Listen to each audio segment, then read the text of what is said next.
My parents said they had to postpone the family vacation for budget reasons. I believed them. Until my aunt posted photos, everyone in the Hawaii, even my sister's dog, was there. I didn't argue. I froze the shared travel wallet, flagged the hotel reservation. My mom texted in all caps. "Why is everything declined?" I sent her $1 with a note. A few months ago, my dad called me with what sounded like bad news. He said they'd have to postpone our family vacation to Hawaii. Claimed things were tight financially. Said they were really sorry, and it just wasn't feasible right now. I didn't push. Just nodded through the phone and told him I understood. We all go through rough patches, right? What they didn't know was that I needed this trip. Desperately. Not because I had some burning desire to sit on a beach drinking overpriced cocktails with my sister's yappy dog barking in the background, but because I needed to breathe. My wife had left me a couple of months before. Walked out one Sunday after breakfast and told me she was pregnant, with someone else's kid. She didn't cry, didn't say sorry. Just left me with her empty coffee cup and the faint smell of her perfume clinging to the couch. I didn't tell anyone in the family. I didn't want the pity or the unsolicited advice or worse, silence. So yeah, I was counting on this trip. I thought it'd be healing. Maybe not a solution, but at least a break. Something normal. Something warm. Something quiet. When Dad called with the budget excuse, I didn't argue. I believed him.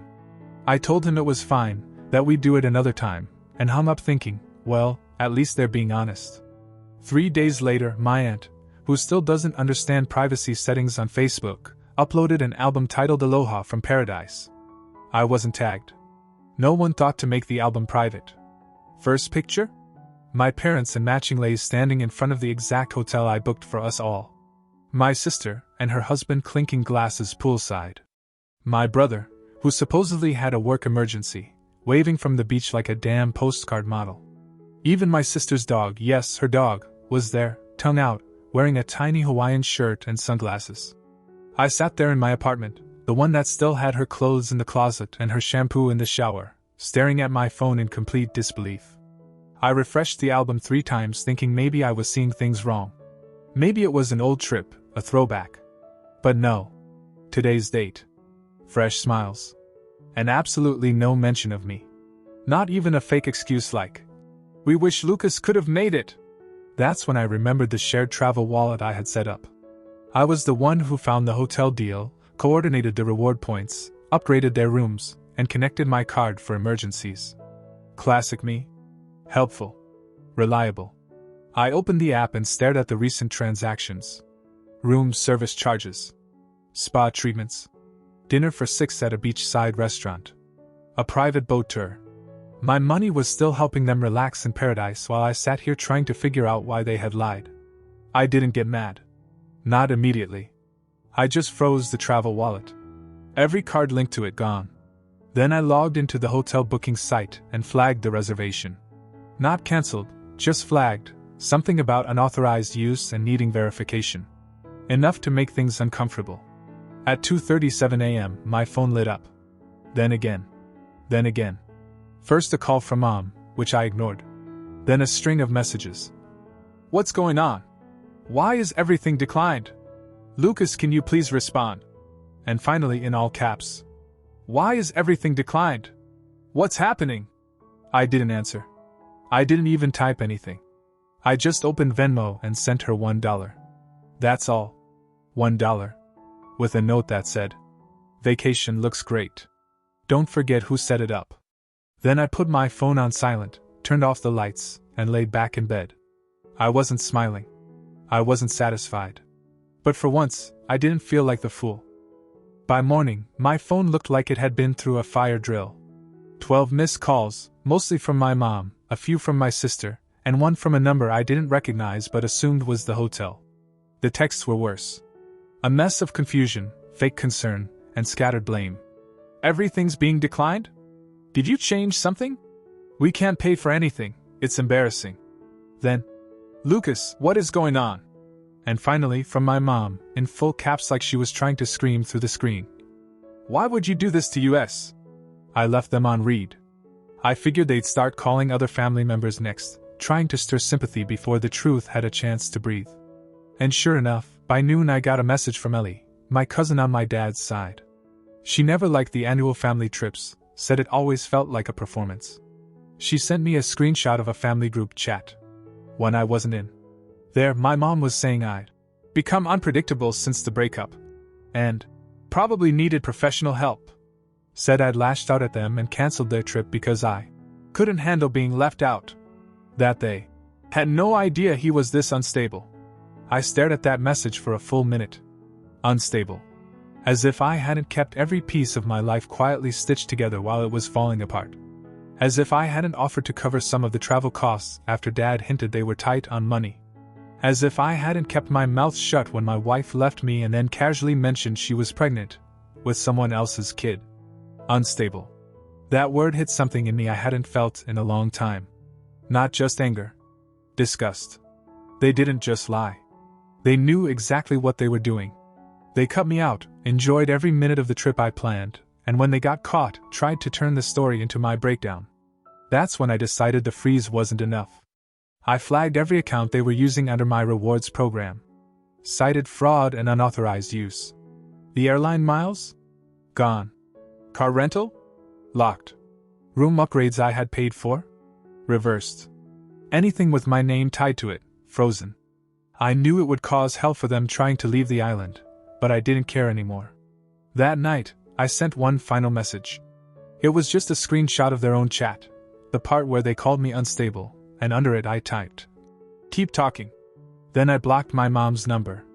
When they got back, it was quiet. No apologies. No explanations. Just silence. Like maybe if they didn't say anything, it would all blow over. But 2 days later, the phone rang. It was Uncle Ray asking if I was feeling alright, and that I should make things right with my mom. He said she was telling people I'd sabotaged the trip because I was jealous of my sister's success and happiness. That one actually made me laugh. I let him talk for a bit, thanked him for the concern, then hung up and got in my car. I didn't text. Didn't warn them. Just drove the 40 minutes to their house, parked outside, and walked in like I had a key, which I did, though I'd already decided I'd never use it again after that day. They looked surprised. Caught in the middle of dinner. My sister was there too. I could feel the tension rise as I stood in the doorway. I didn't yell. I didn't ask how they were. I just said, "You lied. You took a vacation I planned, funded, and offered to share with you. You said you couldn't afford it. Then you smeared me to the family because I found out." Why? No one answered. My dad looked down at his plate. My mom tried the usual guilt routine, started saying things like, "You don't understand, it wasn't like that." But I cut her off. I said everything I needed to say. I told them they were never going to see another dime from me. That the shared wallet was gone. The backup card they used sometimes for emergencies? Gone. The subscriptions, the insurance add-ons, the dental plans they had quietly moved under my employer coverage? All cancelled. "You made your choice," I said. "Now I'm making mine." Then I turned around and walked out. No one followed me. After that night, I expected things to get awkward. I expected whispers. Maybe even a forced apology just to smooth things over. But what I got was worse, nothing. Complete silence. No texts. No calls. No emails. Like they were waiting me out, pretending the confrontation hadn't happened, hoping I'd come crawling back like I always did when there was tension. The only thing that showed any sign of life was my voicemail, where relatives kept showing up like clockwork. Aunt Carol left a long one saying how hurtful it was that I would turn my back on family.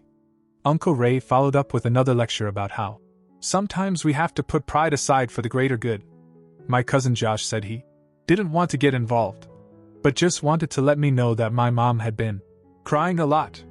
Not one of them asked me what happened. They all already had their version. My mom's version. The version where I was unstable, jealous, emotional. They were all parroting her script, word for word. No one seemed to remember I'd been the one who offered to pay when they said they were struggling. That I planned every detail of the trip down to the type of pillows they preferred. That I was left behind, lied to, and blamed. So I stopped answering altogether.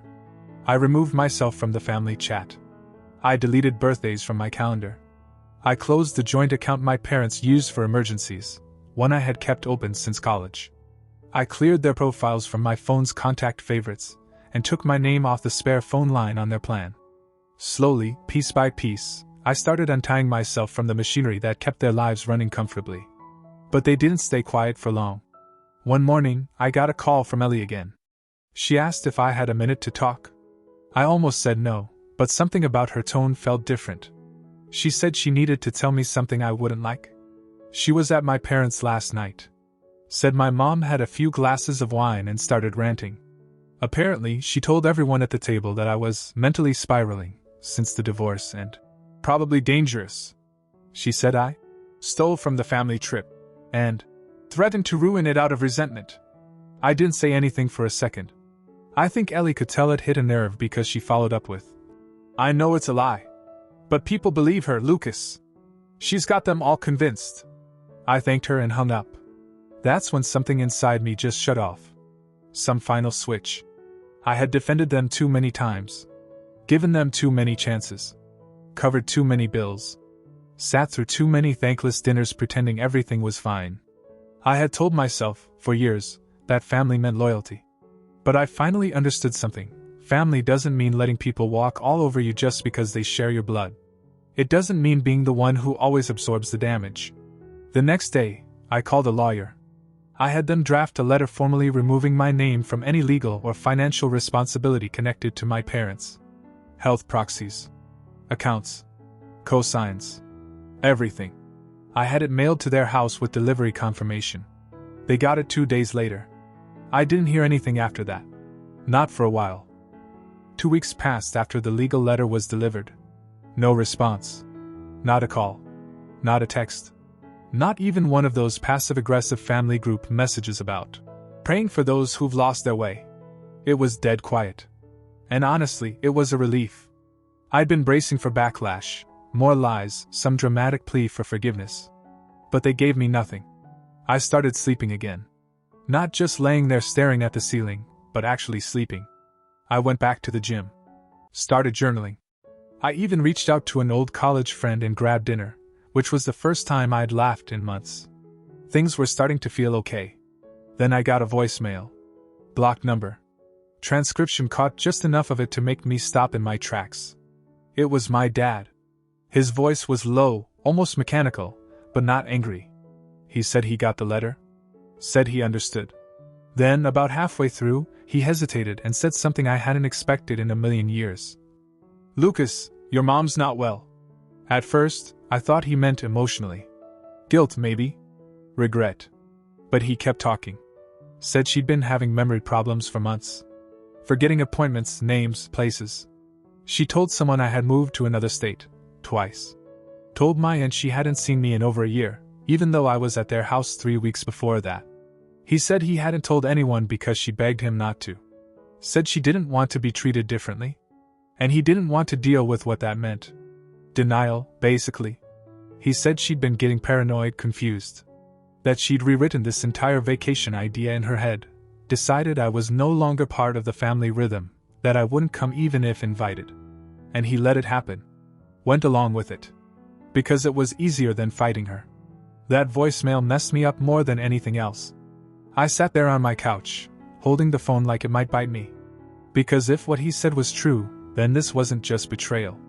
It was a slow-motion collapse that no one had the courage to name.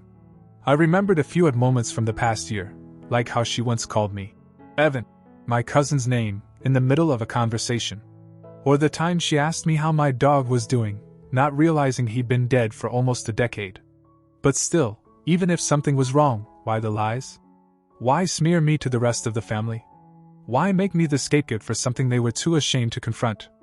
I didn't call back. That same day, Ellie texted me again. She didn't know about the voicemail. She just wrote, "Hey, did you reactivate the old emergency card? Your dad's been using it again." That stopped me cold. I hadn't touched that card in years. I thought it had expired. But I logged into my old account and sure enough, there it was, quietly active. And recently used. There were new charges, $317 at a pharmacy, $142 at a medical supply company, and a $600 charge to something called Neuro Private Care LLC. They were using it for her tests, medications, treatment. All of it hidden behind an account they must have figured I forgot about. Maybe they kept it open for emergencies. Maybe they meant to tell me and never did. Or maybe they never intended to, hoping I wouldn't notice. I stared at the transactions for a while, and a strange feeling settled in. I wasn't angry. Not like before. I felt hollow. Like someone had scooped out whatever was left of the part of me that cared. They lied about the vacation. Lied to my face. Lied to everyone else about me. And now, they were still quietly depending on me, reaching into a wallet they thought I wouldn't check, funding treatment they never even had the decency to speak to me about. That night I didn't sleep. I walked around my apartment in circles, watching the city lights blink in and out, wondering when exactly I stopped being a son and became a fallback option they resented. The next morning, I called the bank. Told them the emergency card needed to be shut down immediately. Didn't explain why. Didn't justify it. I hung up and sent one text to my dad. The card's gone. Don't contact me again. Then I blocked his number. 3 days passed without a word. No attempted calls, no texts, no desperate emails from my dad begging to explain. Nothing. Then the voicemails started. Not from them, those were still blocked, but from others. A trickle at first. And Carol, again, with that same tired voice that always tried to play mediator. Lucas, honey, I don't know what's happening, but your parents are hurting. Your mom's been through a lot. We all have. Please call them. Then my sister left one. That was unexpected. She said Dad had a breakdown in the parking lot of the clinic when the pharmacy declined their card for the third time. Said he sat in the car with Mom for over an hour while she asked him why they were even there, confused why they needed medicine at all. Then she said something that made my stomach turn. They're saying you abandoned them. That word, abandoned, hit differently. That was the story now. Not that I was lied to. Not that I was excluded, manipulated, gaslit, and used. No, I was the one who turned his back on family in their time of need. I was the villain. Aunt Carol even tried guilt-tripping me in another message. Lucas, no matter what, they're still your parents. They're old. They're scared. They don't know what they're doing. But they did. They always have. They knew exactly what they were doing when they took that trip. When they lied. When they used my money. When they let everyone believe I was unstable. They knew. The real breaking point came the following week. I got a letter in the mail. Handwritten. No return address, but the handwriting was familiar. It was from my mom. The letter started off sweet. Too sweet. Talking about how proud she was of the man I became, how she missed the old days, how she didn't understand how things got so complicated. Then it shifted. She said she was hurt. Deeply. That she didn't recognize who I was anymore. That family is everything. And if I couldn't see that, maybe I was the one who needed help. She said she forgave me. That she was praying for me. That God sees what's in people's hearts. I read that line twice. She forgave me. No mention of what they did. No ownership. Just a soft, careful rewriting of the story where I was the problem. It wasn't even subtle. It was a calculated attempt to reset the narrative, to guilt me into crawling back on my knees. I folded the letter and put it in a drawer. Not to save it. Just so I wouldn't forget how manipulative even kindness can sound when it's built on a lie. Later that night, I sat with that thought for a long time. About kindness. About how all I ever did was show up. Offer help. Organize things. Smooth over the messes no one else wanted to deal with. I never asked for anything except to be treated with honesty and basic respect. And even that was too much. The next morning, I called the family attorney. Had him remove my name from every document that still linked me to their household. Emergency contacts. Medical release forms. Power of attorney. All of it. He paused before hanging up and said, "Are you sure?" "Yeah," I said. "I'm sure." Because the truth is, if you're always the one who gives, they don't learn anything when they take. They only learn that you'll let them. And I'm done letting them. It's been 6 months since the letter. Since the final call. Since the last bank card was shut off, the names were removed, and I stepped out of the quiet hell I'd lived in for way too long. They haven't tried to contact me again. I think they finally got the message. Or maybe they're just tired of spinning the story. Word travels fast in families. I'm sure by now half of them believe I'm a cold-hearted, bitter son who walked away from his parents when they needed him most. The other half just don't want to get involved. I don't blame them. I used to do the same thing. Smile, nod, and stay out of the fire. But I'm done playing that role. What surprises me the most is how peaceful it feels to not carry their weight anymore. My apartment's quieter, yeah? Holidays are weird. I skipped Thanksgiving, didn't send Christmas cards. No one dropped by. And for the first time in my life, I didn't feel like I owed anyone an explanation. Ellie still checks in. She gets it. She saw the way things were. She told me recently that my sister's been telling people I cut them off over a vacation. That's the version they're selling now.